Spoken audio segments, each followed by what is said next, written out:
Well, hello and welcome to the Unofficial Unreal Engine podcast, where we talk about all things Unreal and also giving an F about your 3D printer. As always, we're your hosts. My name is Alex, and this is not Jacob. Who are you? Well, you may remember me from such podcasts as the podcast we're on now. I'm Vikas, founder and CEO of Light Twist. Was on this podcast about, I don't know, 10 episodes ago. What was the It last episode? feels But like yeah, 100 years ago. Yes, yeah, yes, of yeah, course, because uh, right. I mean, in the infinite history of this podcast, you were one of our early guests. Yes, yes. Welcome yeah. back. Thank you for being here. Right, because Jacob, of course, is so burned out from GDC. We will have to await his full report in a future episode. But yes, thank you so much for being here to fill in Yeah. and be a guest host for tonight. We're I'm super pumped to be here, and yeah, we're excited to be powering this virtual studio experience. We're still using some alpha software here, but hopefully it does not crash.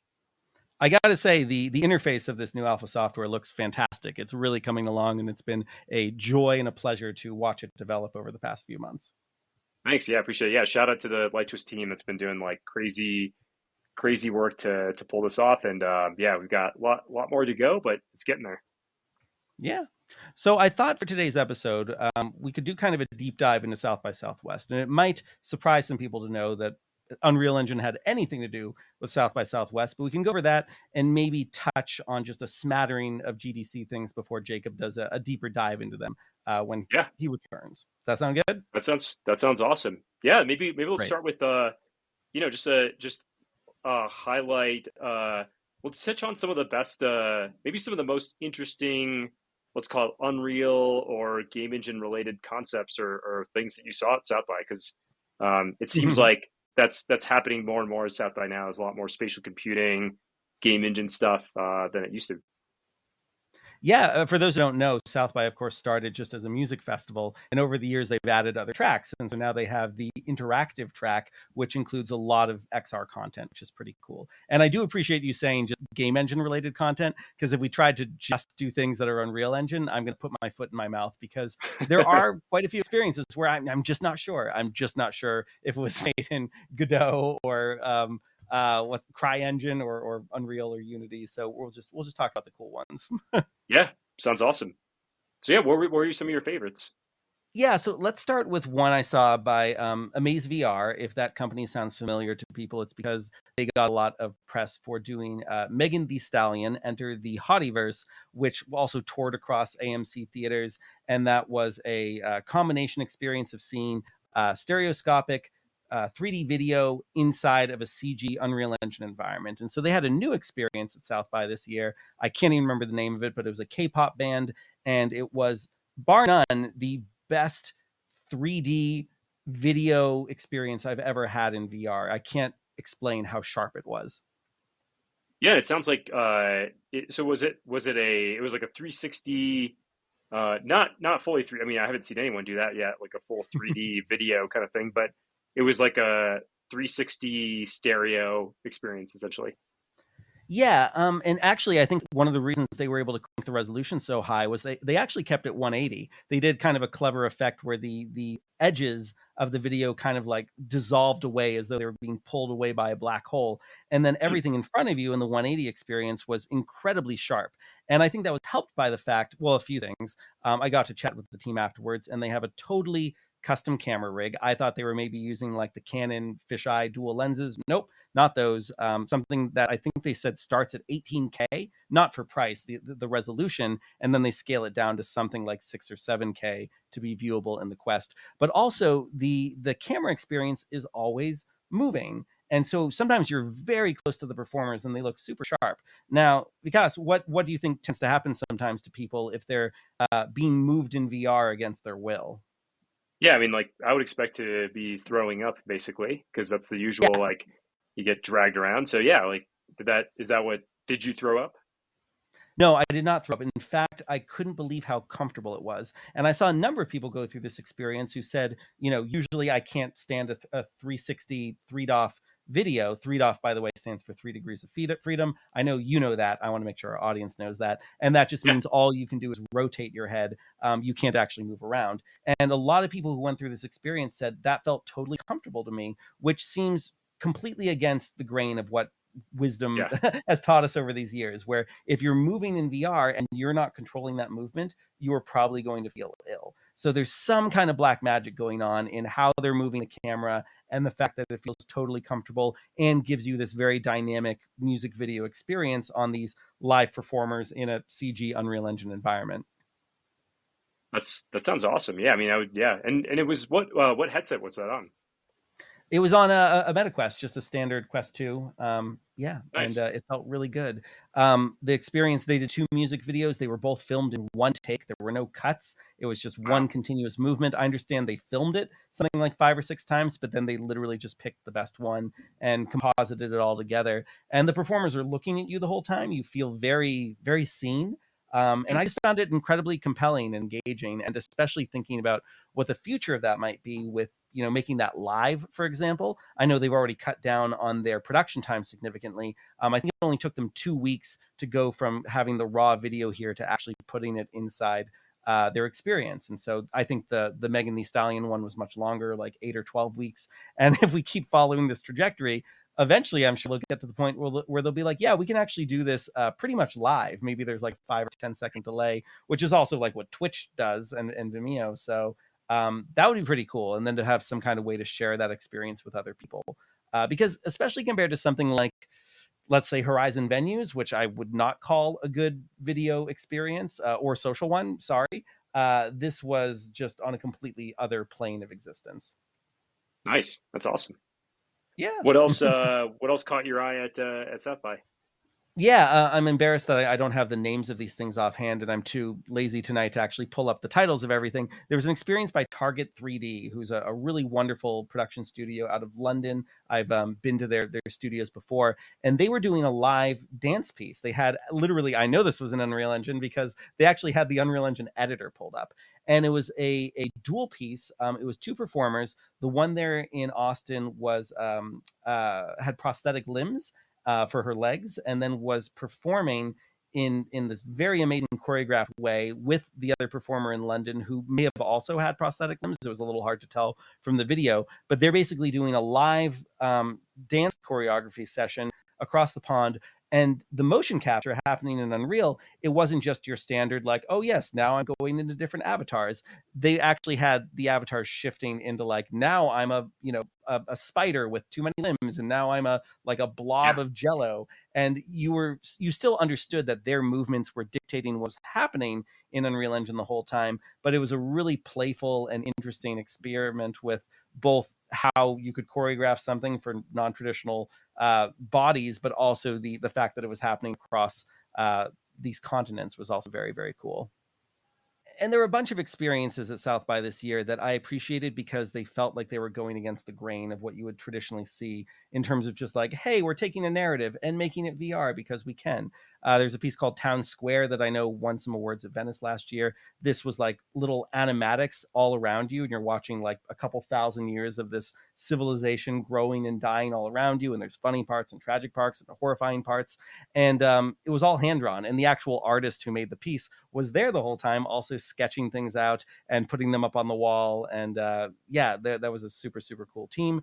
There was a piece that I actually get to claim like a tiny, tiny, tiny bit of helping out on. There's a gentleman there named Cameron who created a piece called Body of Mine, which also won a special award there. And he had reached out to me months ago when I started playing with using the MetaQuest Pro and Unreal Engine for body capture and facial capture, because this experience is about gender dysphoria and feeling uncomfortable in your own body and understanding the trans experience better.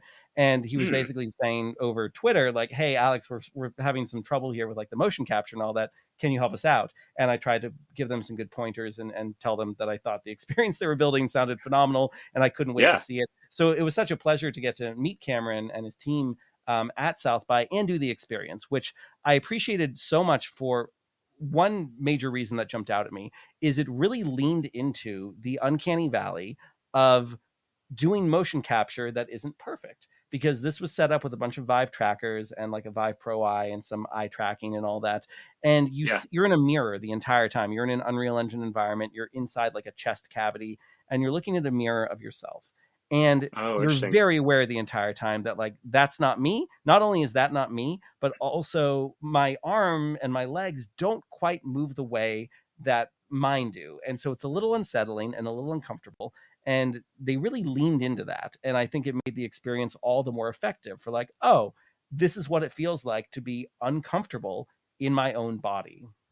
Yeah, that's fascinating. So it was like so you would basically see like different gender or different size, like sort of essentially a different body than your own, and then giving you a chance to kind of experience that, I guess, like, yeah, gender dysphoria or body dysphoria.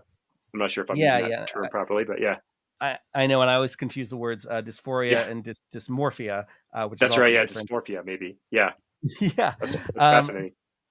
yeah, and what was very cool was, it's all these different metahumans, and of course we all know with metahumans it's very easy to create a lot of variations and still use the same rigging and the same skeletal structure to uh, make it, even on, I think this had a relatively low budget to still be able to show all these different characters. And there was this other element where you would touch different parts of your body, and then you would hear stories of different trans individuals talking about their experience with, having breasts or having a period or having their hair, or something about them that just felt completely wrong for who they fundamentally feel like who they are. And so, a lot of people push back on the idea of VR being a quote unquote empathy machine, but I thought this actually went a very long way toward helping me as an individual understand the trans experience a little better. And so for that, I applaud Cameron and his whole team. And it was really wonderful to see something like that used VR really well. That's awesome. So yeah, Yeah. what else was on your list? Yeah, Felix and Paul. Only Paul. I'd never met them before. Paul, by the way, has a very funny email, which I'll tell you off mic. It's not Paul at felixandpaul.com. But Paul was there showing their Space Explorers experience, which is stuff they filmed with their cameras up in the International Space Station. There's something out in San Francisco right now called not Interstellar. It's called, I'm blanking on the name of it, but it's basically a big arena scale VR experience where you walk around a life size, virtual model of the International Space Station. And then you kind of dip your head into different places where you get to see those videos, which, by the way, are available for free inside Hmm. the Oculus store. And so he was showing that experience. And then also they had a Magic Leap 2 experience that apparently they started working on back on Magic Leap 1. It kind of got shelved during the pandemic. And this was a very, very cool storybook experience. And it's totally a coincidence. I have a book with me right now, but hopefully I can demonstrate that it was so cool that you had your Magic Leap glasses on. And then as you opened up the book, it was kind of like a pop-up book, but with Hmm. these 3D models, these animations. There was physics, so if you'd start to turn the book, like some things would like roll off the pages.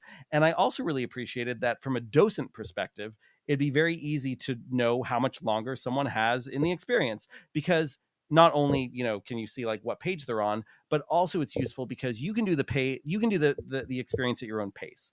There's a lot of VR experiences that I want to dip into for a couple minutes, and then I'm kind of like, I got it, and I don't need to stay in there, and I feel bad if I'm taking up a slot that someone else would like to be in. So this experience really allowed me to go like page 1, page 2, like just kind of glance at everything going on in there. And instead of taking up a full 25 minutes, I took up like 3 or 4 minutes, and I saw what was on every page, and I got a pretty good feeling for it without getting the whole narrative. But I thought it was a really wonderful take on how to do that. That's awesome. And Yeah. each page was like a different sort of VR experience as part of like tied together with the narrative. Yeah, and to be clear, AR because Magic Leap, but yeah, so it Oh was yeah, yeah, showing sorry, different yeah, yeah. content on the pages, and you had this physical book that you were using to move the story To kind of along, key it. and there were like little fiducial markers or QR codes on there to tell the headset what to put on each page. So that was very cool, and yeah, I just thought it was a lovely storytelling mechanism. And they weren't even in the exhibit hall; they were just doing this outside in the hallway. And by the That's way, neat. this is a pretty good bridge to it was such a funny coincidence that they were there. And I got to talk to Pierre, who's also on the Felix and Paul team, about how they did their experience in San Francisco, because in addition to South by Southwest and speaking on two panels, which we'll cover in a little bit, I was primarily in Austin to work on this crazy large VR arena scale Unreal Engine experience setup. And we were using the Felix and Paul experience in San Francisco primarily to as a precedent to say, like, how can you get a lot of people into VR into one experience? Now, what's different Yeah. about this custom VR arena facility that we were part of building in Austin, which is still ongoing now, and I feel very bad that I've left two of my team members in Austin since March 6th. They're still there. We're almost in April now, but they're doing a great job continuing to build out this system from a hardware, software, storytelling perspective, all that. But in San Francisco, the Felix and Paul experience uses something called anti-latency for tracking, which is all these IR markers on the ceiling. And it basically creates a big, unique fiducial marker where, as the headset looks around with this little radio on top, it's able to know where it is, what its coordinates should be in space, because it's so unique, and it can say, yes, I'm right here. And that would have worked great. We set it all up in a temporary space. We were referencing what Felix and Paul had done, and it would have been fine, except the location that we ultimately moved all this to is basically in a big party tent. And the party tent sways in the wind. It's up on a bit of a cliff. And Vikas, what do you think happens when the coordinate system for your VR experience is swaying back and forth? I'm gonna guess throwing up a little bit there. You would be right. Yes, the entire world shakes around you, even if you're completely still. So we kind of had to abandon that. And then we had to figure out, okay, what else could we use? Can we use spatial anchors or shared spatial anchors from Meta? No, not really, because Meta not only has kind of abandoned their efforts to make desktop experiences work, they also don't do a great job keeping up with Unreal Engine. So most of the Unreal Engine things we wanted to use were in an Oculus fork of like 4.27. Hmm. Spatial anchors were like super glitchy and jittery. And as much as it would have been great to be able to have this big arena scale experience like that, that would have, not worked. So ultimately, where we are now is we're using OptiTrack, which is traditionally a motion capture system, and that Hmm. motion capture system is being used to try to track where all these headsets are in the space. But here's the thing. One thing we really do like about the MetaQuest experience, especially in an Unreal Engine scene that is running using Airlink on RTX 4090s with triple bounced ray tracing, which sounds insane. You should not be doing that in VR. The frame rate is pretty low, but the reprojection that happens with space warp and time warp from Meta actually Yeah. really makes it a comfortable experience. And so we didn't want OptiTrack or anti-latency or any other system telling the headset where to be every frame. Instead, we try to do like a little check-in and be like, hey, God, where am I right now? And then we kind of want to just get like a little nudge back to our Hmm. proper coordinates in this multiplayer experience. So you see everyone else in the correct place too, and you're not bumping into them. But then we want to let the Meta, software take over and let us just kind of walk Yeah. organically in this So giant space. there, just to clarify a bit, maybe for the listeners, like what you're describing Yeah. is like there's the OptiTrack system you're using for essentially sort of like global positioning, like world positioning, and then as a way to also like ensure that you're not getting drift and you're able to coordinate positions between all the different people, but then using the still relying on the Quest tracking for essentially like low latency, real time local tracking. So you're just kind of getting like all the built in sort of time warp, yeah, like reprojection, that kind of stuff. Is that right? Yeah, you got it. And the thing is, we found surprisingly that in the space that's been built there, you can, what the test we would do, the simple one is we pull up Airlink, pull up the menu, make sure the menu is like at a corner on a wall or something like that. We'd walk around the whole space, takes like a couple minutes to get all the way back to where we'd start, and we'd say, oh, Yeah. hey, there hasn't been that much drift. It's like a couple inches off, and that's totally livable, even though there are some, physical elements in the space that we need to align with the virtual world. But Right. because there can be some drift, we do want that check-in. We want to say, hey, OptiTrack, where should I be? And get those Yeah. little nudges. The problem is OptiTrack, like many of these systems, Vicon and others, are designed for tracking things in motion. And if you hold still and you say like, hey, where am I? it's not going to Yeah. give you the best reading. It's going to be a little bit jittery. But also, if you try to do it while you're in motion, you end up with like a little bit of latency where the coordinates haven't quite caught up with where you are, and it's going to think you're Mm, like a few inches behind you. So these systems really are designed to be on all the time, and we're flouting the authority of them by saying like, hey, we only want to ask you where we are every so often. So it's an ongoing interesting challenging problem because yeah. there's a few things here that are a little bit unprecedented. Normally people wouldn't be doing this arena scale experience with Airlink, with all these dedicated Nighthawk routers that we're using. They would just be in the headsets doing some kind of shared multiplayer system standalone. The Airlink system is tricky. The fact that we are trying to only check in with these systems once in a while instead of doing like a sensor fusion setup, which is again something you normally do with OptiTrack, where you're kind of mixing the data you're getting live from OptiTrack with the data you're getting live from the Quest. That's unusual. Ray tracing for any kind of VR is unusual, and the fact that we have so much of it in here is kind of crazy. So Yeah.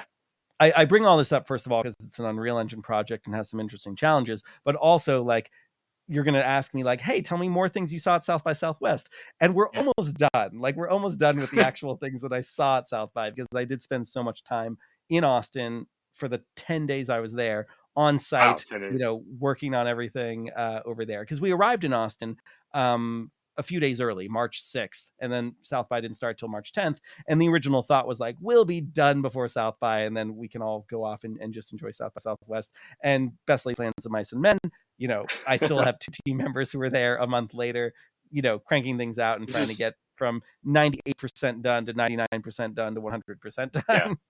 And this is like a challenge of we'll say one of the interesting aspects of spatial computing, computer vision, like anything that really interfaces with the real world is there's a lot of stuff where like if you're programming something where it's like it's a video game, it's only running on a desktop, that's already a hard problem. Yeah. That's challenging. There's a lot of 3D. But then when you have to like start to take into like we're into account real world conditions of like what does the environment look like and all this things, it's like it starts to get pretty crazy. So yeah, I've been yeah, it's it's something you have to kind of account for, but it's hard to account for. So totally get why your team members are still there. Yeah. Yeah. And there's this question of like, where's your ground truth reference? Like, what do you use as your baseline information? And you would think that when Yeah, you have all these systems in place, that would help you triangulate between them. But the truth is that like, I mean, if we were using all three systems, that might be okay because we could do like use the 2 out of 3 that are closest. But you actually can't have anti-latency and OptiTrack and meta tracking on at the same time. So instead, we end yeah, up with this thing where if we're using two systems, we're just getting very different data from both, and there's not a very clear way to say, hey, this one's probably correct. Lean more towards this one. So yeah. yeah, it's an interesting problem, still unsolved, but we've done some really cool 3D printing with custom head mount things. We also printed a very cool thing that goes into the headphone jack of the MetaQuest Pro and covers the power button, because people all the time will accidentally press the power button and turn off the headset as they're putting it on. We've put a stop on that, so that was like a nice little clever solution. And yeah, we've done some fun testing of things like spatial ops, some other things that like use shared spatial anchors, Space Pirate Arena, just to see how other things perform in a space that large. But it does feel like we're in kind of new territory. That's great. That's awesome. All right. So you mentioned there's one last thing that you saw before we. I am really excited to hear about your talks because and I think that's. But let's hear about the last thing that you saw. That was a highlight. Yeah, I've been holding this because this is my reminder for it. So this is a little putter that you can put a Quest controller into, and I was invited to a Walkabout Mini Golf breakfast. Walkabout Mini Golf is a lovely little game on Quest that has all these adorable worlds, different IP stuff from like Myst and 20,000 Leagues Under the Sea and all sorts of other things. And they had a big announcement about doing a collaboration with Meow Wolf and having both a virtual course that they've helped design and like a physical ARG kind of version of it as well. And so to actually go around a real golf course that had some nods toward the Walkabout Mini Golf game was a really nice, fusion of like the virtual becoming real. And the whole team was there, and they were lovely, and they were serving super delicious breakfast tacos. I'm sure a lot of Nice. people in our audience already know that the food in Austin is incredible. So Yeah. that was great. Yeah. The Awesome. 3D printer thing, by the way, before I forget, I just want to mention that some of these late nights were fun. We ended up asking ChatGPT some questions to help us with Unreal. That was cool. But then we started to ask it things like, "Hey, ChatGPT, can you give us a rap about why virtual reality and 3D printers are so cool?" And it came up with a pretty good one that was like, you can be in places you couldn't even imagine, and I can go to Paris and I can go over here and everyone will think I'm over there. And it was like a very cute little rhyme. And then Marshall on my team said something like, "Okay, now can you do it like Eminem?" Or maybe Yeah. Jay-Z or something like that. And then it started again with like, "I don't give an F about your 3D printer." And then like it immediately rewinded and was like, "No, can't process." Which I thought was kind of amusing that it stopped itself, but immediately went from like, "Can you make this cool thing? Yeah, I can make this cool thing," to being like, "I don't care about your cool thing." Yeah. That was That's pretty awesome. fun.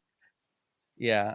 So talks. So I was there Yeah. giving on two panels. One was about XR and live events, theater, and one was about XR and like architecture and places and virtual spaces. And they Nice. were completely different panels and both Yeah. lovely. And I initiated both of these panels during the proposal phase last year. And I specifically thought, like, I bet March is going to be a really busy month for me. I don't want to have to do a bunch of preparation for South by Southwest. Let's Yeah. do panels because I can just Yep. show up and talk and it'll be easy. No, Yep. because everyone on both of those panels is super smart and ambitious, and they all had great ideas for like all the ways the panels could be prepared for maximum efficacy.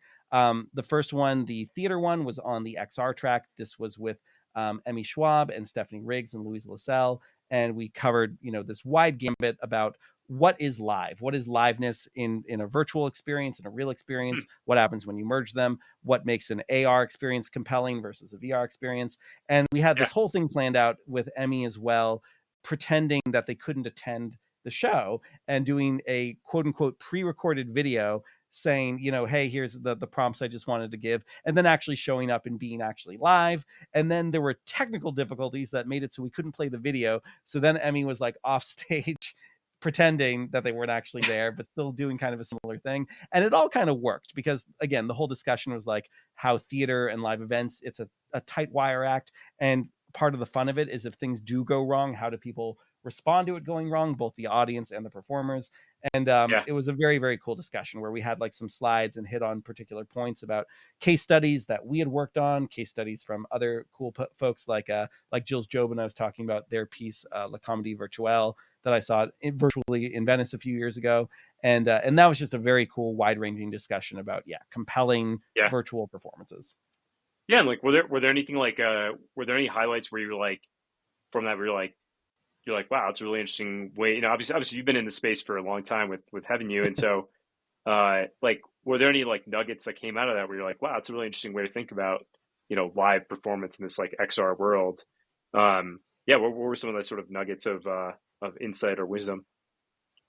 Yeah, Louisa is someone that I've only met recently. She was working at Zero Space as their like principal creative technologist for a while, and she has like 5 degrees across like Denmark and NYU and ITP and all this about Awesome. body ownership and yeah, empathy in VR and what makes something really feel exciting and live. And some of the work she was discussing was really phenomenal, and I feel like I shouldn't even try to describe it because I'm going to mess it up. But I do want to tell people that both of the panels I was on are actually available kind of in podcast form. You can go to the links for those panel discussions on the South by South website. I don't think you Cool. need to have like a badge or anything like that. And you can play it back and you can hear all the smart things Louisa and Stephanie and Emmy said without me butchering them through my own paraphrasing based on memories from a few weeks ago. Nice. And did you apply the classic panel strategy to make it more interesting of starting an argument with anyone?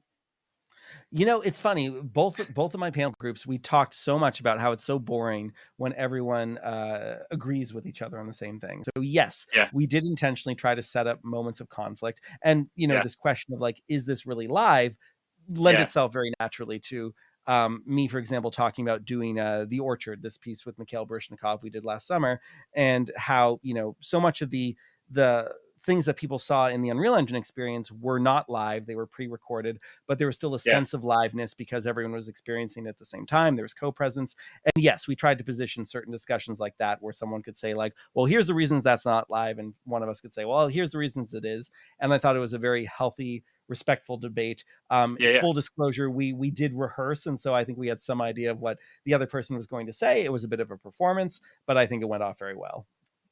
Nice. And so Yeah. yeah, and so you mentioned you were on another panel. The like I guess it was that virtual reality and architecture. Yeah, it was virtual reality and architecture and home and placemaking. This was with Andrea Yon Kojikaru of Numina out of Germany. They do real and virtual architecture. This was with Caroline Runningwolf. I've known her and her husband, Michael, for a long time. They do incredible advocacy for Native populations.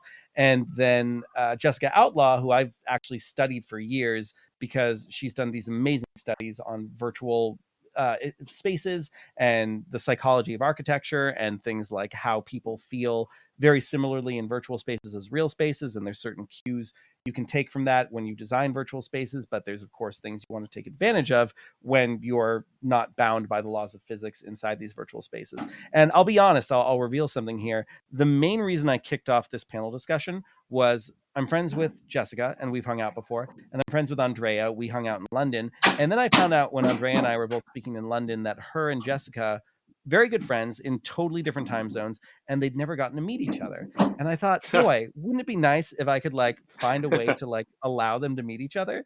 And so Yeah. yes, so I thought like let's try to do a panel discussion together. When he brought Caroline on, and then we all got to meet each other, hang out, and of course have this wonderful discussion, which was lovely.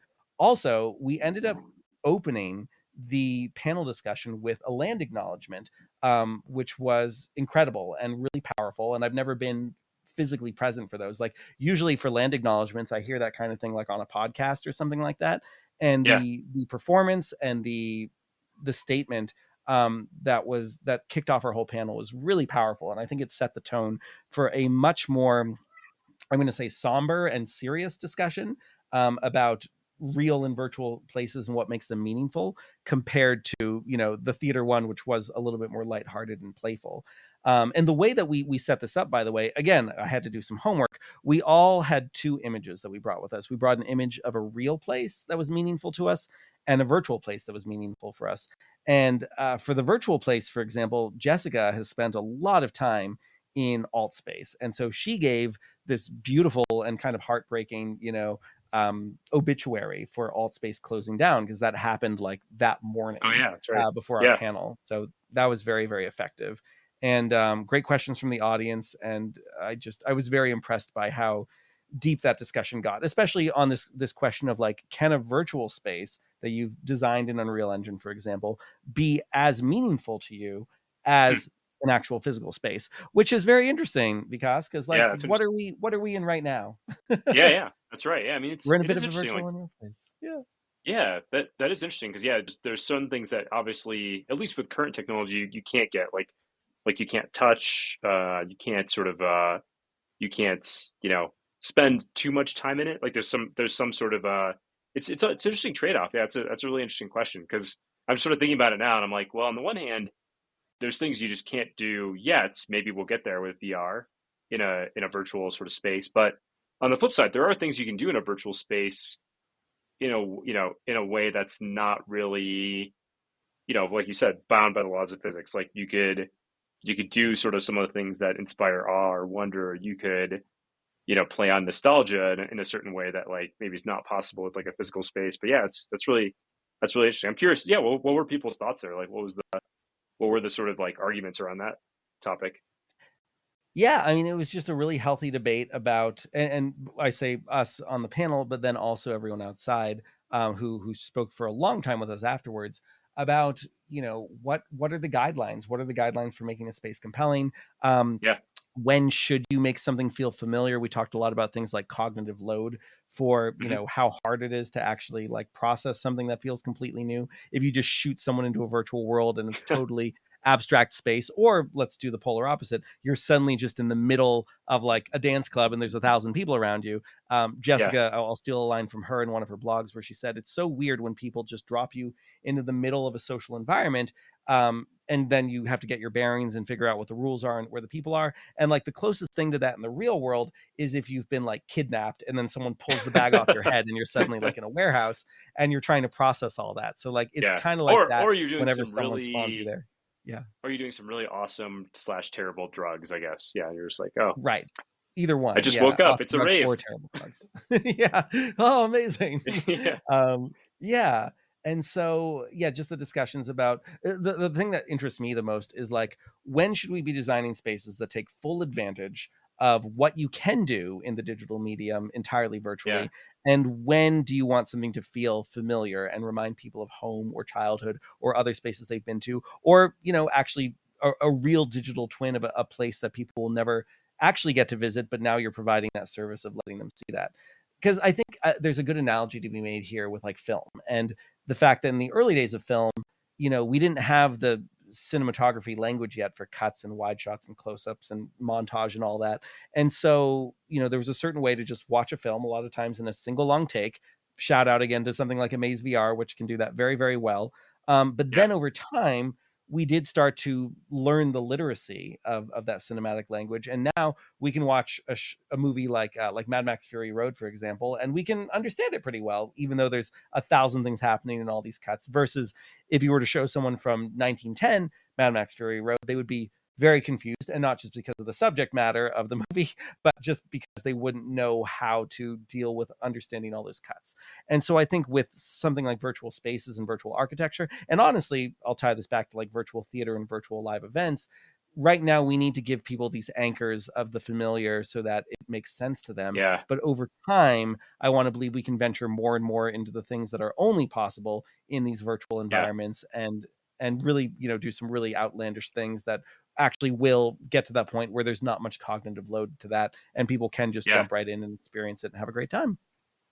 Yeah, there's some analogies to sort of the way in the early days of mobile design, there's Mm-hmm. especially Apple like leaned heavily into skeuomorphism because they're Yeah. trying to sort of give familiar, like have a sense of familiarity because you are already doing something pretty new, which is like, hey, you have this like supercomputer, in your pocket and it can access the internet and all this stuff. And so they had that early on and then like over yeah, because I wonder could you have shipped the current something like the current flat design, let's call it, which I have my gripes with, back when mobile first launched? And I think maybe the answer is it would have been really confusing because people were just starting to learn like gestures and swiping and like obviously like the tech forward people would figure it out, but now that like they've got people that have enough experience with it, now it's like okay, we can jump into this new type of design, whether you like it or not. It's functional at least, even though you're people because people have had 10 plus years to kind of train up on it, on these like multi-touch and sort of these concepts. And so maybe that same thing will apply in VR and even XR, where we'll start to like get used to certain things like, oh yeah, it makes sense to do like this certain gesture to pull up this thing, or everyone's used to like, hey, you got to do a quick setup thing when you first put on a headset because it's got to learn its environment or something. But yeah, that'll be fascinating to see. Yeah, those are great examples, and I'm just really looking forward to more exploration there because I do feel like pretty quickly VR, a lot of things were making people feel sick, and so very quickly people are like guidelines, things to do, things not to do, and those were good, but some of those rules got established a little too quickly, and I don't know Yeah, how many of them should be foundational. Again, I'll bring up Amaze VR. People say never move the camera without someone's permission. Generally yeah, good guideline. There are examples like this where it's doing a phenomenal job of actually, making you feel like you're in a sixth off experience, even though you're not, and it actually feels very comfortable. So, I always think of these things more like guidelines than actual rules, to quote a famous Pirates of the Caribbean movie. that's awesome. All right, Yeah. well, yeah, it sounds like an awesome roundup of South by. I'm actually really sad that I didn't make it. I was planning on being there, but sadly some sickness and family Uh, stuff. So next year for sure. yeah. Yeah. The other thing I was thinking too, as we were discussing like virtual spaces, is it's so different when you meet someone in the real world, like at South by Southwest, who you've never met before or only interacted with through Twitter or even like through a Zoom video. Like before you and I actually met in person, I Yeah, don't yeah. think we'd ever had like an embodied spatial experience with each other. No, no, And that's true. for the people that I have interacted with in VR chat, in alt space, in Unreal Engine multiplayer experience, that feels very different. Like there's something about getting a sense of how someone like holds himself, their posture, eye contact, that Huh. I think makes people feel much more naturally comfortable with each other when they meet in the real world. And so I had the most profound version of that experience finally meeting a bunch of members of the Ferryman Collective. And this is a group that came out of similar places to me on the VR theater side, but they have taken this vision that they have for the future of virtual theater and run with it. And they're cranking out a bunch of content. And they were doing a piece called Finding Willie at South by Southwest this year, which was a collaboration with the team Gioi Immersive, who were kind of my shepherds when I was in Korea back in October. So that was very cool. But I'd already, of course, seen the people in Korea in real life and then have since seen them in virtual reality. But the Ferryman Collective, so people like Stephen Butchko and Deirdre Lyons and Witten Frank and Braden Roy, these are all people who I've spent a lot of time with in virtual environments, mostly seeing them as performers. My son, who's 7 years old, by the way, loves Deirdre. He saw her a bunch of times perform in The Tempest and The Underpresents, and the way that relationship developed over time was really profound.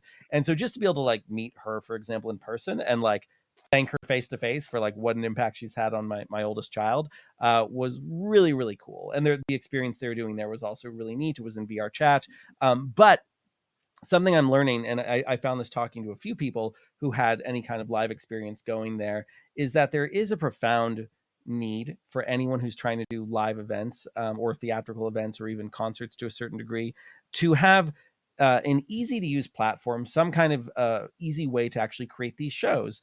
And I Hmm. talked about this a little bit in my GDC talk last year, that the social platforms people are using for these things like VR chat, there's not really a major Unreal Engine social platform except for maybe Helios, but they're not. I mean, we can say Fortnite, but Yeah, Fortnite yeah. won't let you That's probably the create biggest one. your Yeah, own concert. Yes, and yeah. so what I would love to be more involved with, and I keep telling people this, is I want to help build a platform that really caters itself toward putting on these kinds of events and Hmm. provides the right kind of hierarchy, because if you're running a show, you want to be able to dictate so much about the rules of what can and can't happen there. And Yeah, yeah, generally social platforms are trying to say like we're all equal here, man. Where it's a democracy, yeah, and like yeah. you can't mute me unless I'm doing something really terrible. But if Right. you're putting on a show, like yeah, you do want to be able to mute the whole audience sometimes and be like, hey, we Yeah. got performers talking right now. So Right, anyway, right. just a quick little detour to say like I thought meeting the Ferryman Collective in person was amazing, and I really want to give them an Unreal Engine platform for live events that's better than what they can do right now in Yeah, VR chat. So I'm putting that out as like a personal goal, and I yeah. hope if That's we're awesome. talking again in 6 months or a year, I can say like, look, I've done it. Here it is. Yeah. Yeah, it seems that yeah, you're right. There are some like there's certain like concepts there, and I mean, frankly, even like payment, right? Like if you build in a way for people that are putting on those events to just get money, collect payments for it, whatever that happens to be. Um, that would be I feel like that'd be a big step. I haven't really seen that quite yet. There's that new Fortnite creator. You Yeah. can like build some stuff for Fortnite, but I don't know if that quite would let you. It doesn't really let what you do what you're describing. Just the So, creation. Sorry. so great transition. I think we should talk a little bit about GDC, including the announcement of Fortnite Creator, which I have been playing a little bit in. You did not attend GDC, right? I did not, sadly, no. So what? Well, I'll start by asking you what did you catch from the GDC announcements, and what struck you, including something like Fortnite Creator? I mean, I think that yeah, that stood out for sure. I mean, obviously the Unreal Engine, or like the epic reveals of some of the Unreal Engine. I guess it would be from 5.2 and some of the stuff they're working on with generative AI. Mm-hmm. Yeah, The demo they showed of the of like, hey, here's like they seeded like a couple square meters of like a island, I guess, or whatever, and then yeah, the entire rest of it just filled in automatically. Like that was insane. procedurally. Yeah. Yeah, I mean, it was just, yeah, I guess, yeah, I don't know if that's using sort of machine learning, but I would assume so. But it could be something more sort of procedural, as you mentioned. And then the other thing was the record feature, or like the sort of post process smoothed out facial and like sort of body animation. I guess mostly facial animation via live, not, sorry, not live kits. Live link. What's it called? Live Link. Yes, thank you, thank you. Yeah. That was pretty phenomenal. Like that, I mean, that's actually something that I would love to. I want to explore, integrate into Light Twist someday, soon, because yeah, just it looked amazing. Like, just imagining that level of fidelity from just an iPhone for facial capture, where it looks like, it basically looks as good as, let's say, facial capture, like the best facial capture you could get like 5 years ago on anything, right? Like, it just looked incredible. And so I see that being like a huge factor in helping like democratize this whole content creation pipeline. But obviously for games, but also just for video. So those are two things that really stood out to me. Really, was anything else? I think those are the two main ones that from the Unreal Engine specific stuff, I should say. Yeah, yeah, the GDC announcements from Unreal are always phenomenal, and I found it terribly ironic that last year was my very first time ever going to GDC, and it was also a year where Epic Games just like completely skipped it. There were a few people there, but not many at all. And then I'm hearing about all the amazing parties that Epic Yeah. Games was throwing at GDC, and yeah, unfortunately missed it all. Oh, and I did mean to mention that there was a very small presence of Unreal Engine people at South by Southwest who were on panels and whatnot, and they actually hosted an Epic Games party that I was invited to. And it sounds like amazing, amazing people were there. And unfortunately, it was one of those like FOMO things where there were too many things going on that night. I ended up at a different party, and it was a great party, but like, I'm like, oh God, it would have been so great to go to the Epic Games one. So I think a good rule of thumb to the world and all of our listeners is, if you have the opportunity to go to any event thrown by Epic Games, go to an event thrown by Epic Games. They're always phenomenal. Yeah, that sounds incredible. Yeah, yeah, I'm sad I missed that as well. Yeah, let's see what else. Anything else that stood out to you at GDC? Yeah, I mean, I'll just roll out a little bit more some of the things you touched on. So MetaHuman Animator looks amazing, and I have to be a little careful about what I say about this because I do have access to MetaHuman Animator now as a Oh, partner of Epic Games. So I'm not going to comment on my personal experience using it, but I do think I can comment on how I reacted to what I saw. So seeing how quickly that video footage with like depth mapping and using lidar or whatever was able to be processed and turned into something that looked far better than really any of the metahuman animation I've seen so far, which a yeah, lot of it does look good. I thought that was incredible. And I'm involved with a number of pieces that are trying to be narrative pieces that work both in a live context as well as an on-demand context. And so this is perfect for that, because let's take, for example, like our Christmas Carol show that we do every December. So we can do the live link version where it's all happening live and we're getting the best data we can from that. But yeah, what we can also do now is record all that and yeah, process it. And my understanding is there exactly. is like AI being used to like get Oh like yeah, the for tongue sure. movement very correct. Like you can't do that Yeah, yeah, live, so that does take some processing. There's a lot of stuff going on for the metahuman DNA to like match your face with the character there, and just the speed of all that. Like I'm sure that will be live in probably, knowing Epic, like a year or two, but even just the speed of processing that right now is really phenomenal. And I yeah. just can't believe how That was insane. quickly Epic has gone from like acquiring cubic motion and three lateral and merging that with their own digital humans team and cranking out these tools that aren't just tech demos, like they're actually usable things for the common Unreal Engine user. And I love it. And it's Yeah, free. Like the fact that you can go onto metahuman.unrealengine.com or something like that and access the cloud computer and build your own metahumans that way for no cost is pretty amazing. yeah, yeah. The other one other thing I wanted to call out that was got really interesting to me was the NVIDIA CEO Jensen Yeah. uh, brought up. He said something interesting to me that was I was kind of surprised he would say this, which was he had this thing of like the statement of like every pixel will be generated, not rendered. Oh, yeah. And I found that pretty interesting. I don't know if obviously, like of all the people in the world, he's probably one of the people that has like the best insight on this stuff because he's building literally the picks and shovels of the AI game engine world, with Nvidia. And so, but that was really fascinating to me because I'm wondering. I could definitely see it getting there. Like essentially, like there could be a future where a lot of the you could still have a game engine, kind of under the hood doing some stuff, but maybe the sort of game engine objects all the way, sort of taking that as input and out to the final rendered pixels could be a generative layer. Like once that's running in real time, it's not crazy. It's not crazy to me because the quality is getting better and better on some of the offline sort of image based stuff. Like Midjourney 5 is insanely good, but yeah, I was curious what you thought of that because that was a really it was an interesting statement that I wouldn't have expected it to make. Um, but yeah, that was interesting.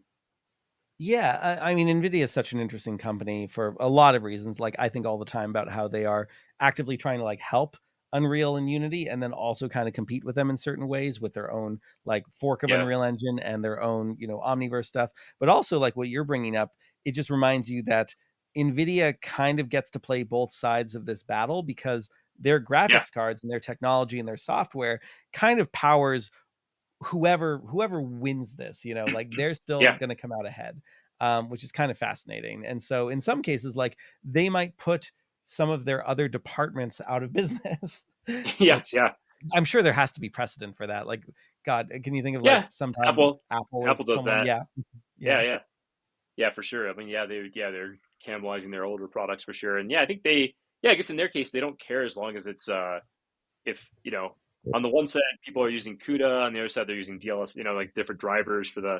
rendering and stuff in game engines. But it definitely seems like there's this in general. What I'm seeing is like this convergence of uh render, game engine type rendering and let's call it computer vision. So like Nerf is a good example where you're sort of seeing this like forward. You're applying some of the same techniques of like graphics in some sense in reverse to reconstruct the scene in this sort of compressed sort of machine learning format. But and there's a bunch of different companies that are now working on porting those to Unreal, where you render, Mhm. you can render a Nerf in real time in Unreal, and then Yeah.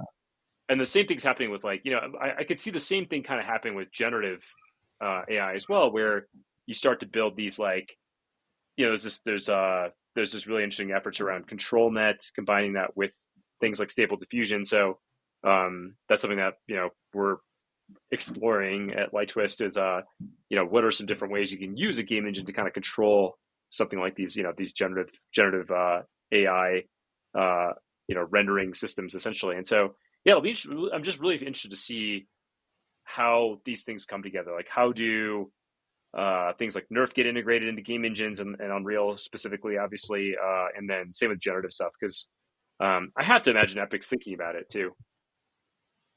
Yeah, I'm sure. You have to, and that's also just a transition back into like the Fortnite creator thing. That's why some of these announcements are I think, giving us a lot of interesting clues for where Epic might be headed.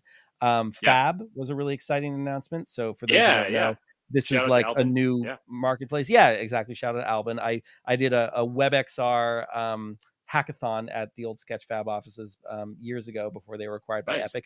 And on my team, just to shout it out, was Thomas Van Baal, who also now has gained notoriety as the indie developer behind Cubism, which is a great VR puzzle game. But him and I made a WebXR experience that was actually kind of like an educational tool where you could very easily like have a teacher who's running the class and could call on people. And we just tried to get like the basic environment of a well-functioning classroom working in WebXR.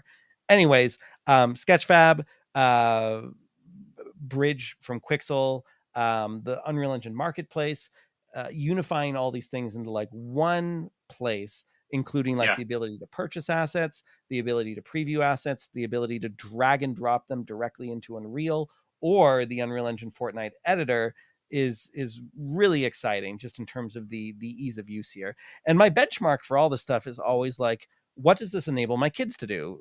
Because I'm always trying to get my kids involved in VR and Unreal Engine and creation. And, Yeah, a few weeks ago, I might have talked about it on the last podcast. Like, I was letting them design their own landscapes in Unreal Engine and showing them how to use like the ramp function and how to change their player pawn. So like now it's a driving game, now it's a running character, now it's VR. nice. And to go from that to all of a sudden like the tools in Unreal Engine Fortnite editor is night and day. Like, I Yeah, really had to soften the onboarding for them to do certain things in Unreal, but they picked up on some of the stuff in the Unreal Engine Fortnite editor so quick, especially once I showed them Fab and like, hey, you can type in the thing you want, tree, rock, car, whatever, and here's all these things, and you can just drag it into your environment and move it around.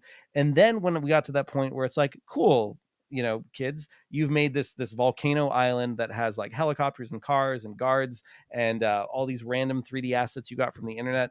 And now we're hitting publish, and now we're going to go play this on our PlayStation 5. And yeah, the speed of which we're able to do that now, it's almost unthinkable for like the fact that we could be here. Like 2 years ago, if I had seen the video of us doing this over the course of like 30 minutes, I wouldn't have believed that was possible. It's really phenomenal. that's amazing. Yeah, it feels like yeah, I think like our kids' generations, yeah, it's gonna be like it's gonna be like an infinite creative playground. It feels like it'll be limited only by your imagination at that point. Yeah. Yeah. And by the way, I'm curious, since we're both fathers, like how are Yeah, you approaching just the general, I want to say like technology side of everything? Like, when do you yeah, decide like, yes, it's okay to engage with this passively or interactively or as a learning tool or in whatever context? Because you, of course, also have yeah. access to a lot of these tools and technologies. Yeah, I mean, my kids are pretty young, so they're 3 and 5 right now, so they're a little bit young Yeah. for like you know.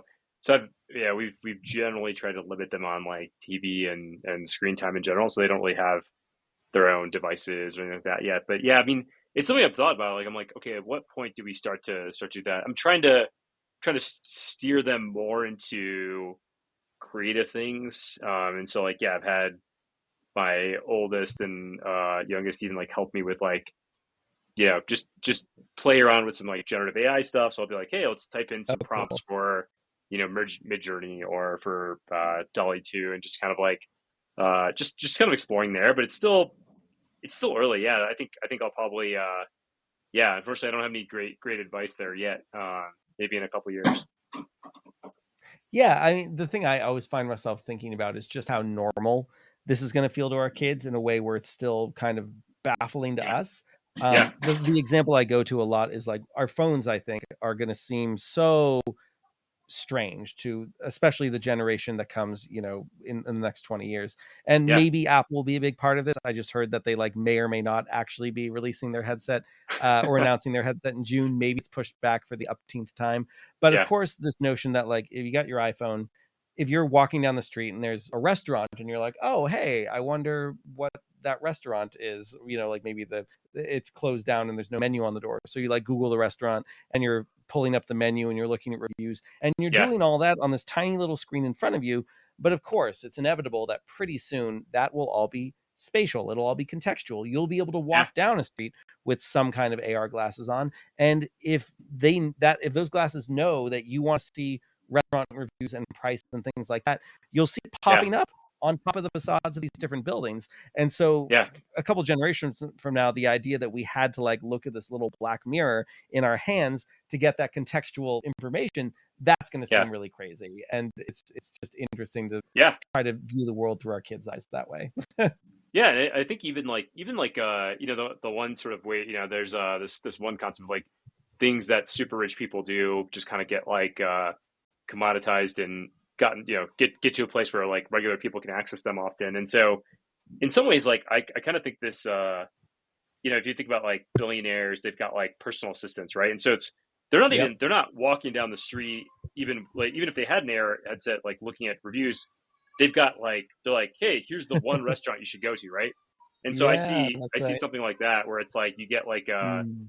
you get this like personalized, like always on, like hyper vigilant, like watching your calendar, knows where you are. Like obviously there's privacy concerns, but like Someone's going to crack the code on that, or probably a couple of different companies, and that's going to be a huge thing where you have like yeah, it's like you get this personal agent that's even doing all this stuff on your behalf, and it's like, hey, like, yeah, figure out a good time to meet up with this person, or that restaurant I went to last night was like meh, so next time let's not do, whatever, let's not do this type of cuisine on these days or something like that, right? So yeah, it'll be a fascinating future, and I'm really excited for how all of this also plays into like creativity, because we're already seeing it now, and like obviously it's something we're working on in one way at Light Twist, but a bunch of other companies are. But this world of like, yeah, like at what point will a Hollywood film be made by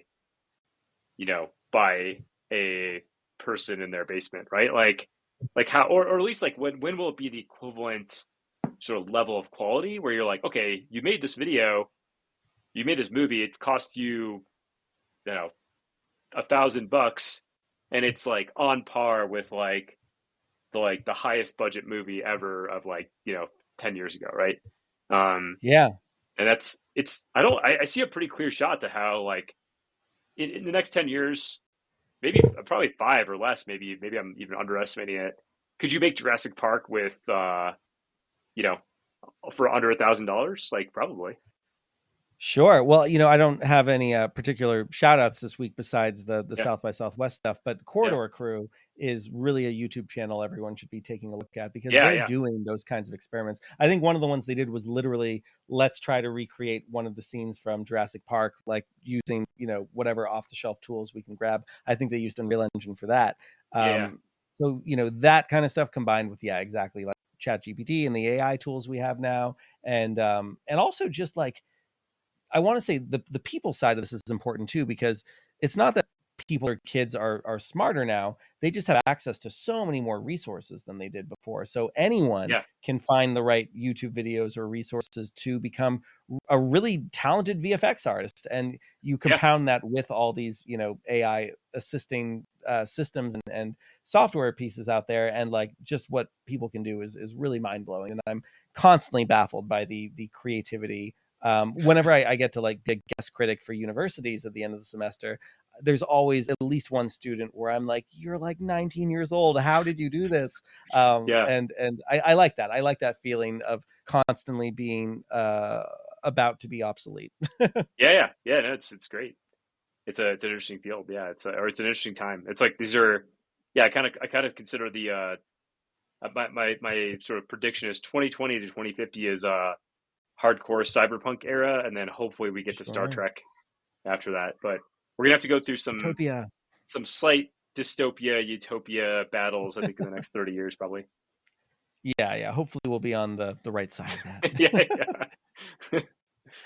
Awesome. Well, yeah, it's just as always, awesome to be on here, and yeah, thanks for the recap on South by, and yeah, just always great to be here, Alex. Yeah, this is really fun. Because is there anything that you want to plug? Anything that's coming up, travel or events or stuff you want people to know about? No, nothing specific. Just yeah, just nothing Where can specifically people right now. find you? Oh yeah, yeah. I'm on Twitter, probably way too much at Vikas Ready, or I'm at Vikas at lightwist.com. So yeah, if you're looking for a virtual studio, if you're looking to experiment with some early software, always happy to talk there. Or even you're a startup founder looking for some feedback, especially if you're early on in your career. Like I'm always happy to help there too. So yeah, that's where you can find me.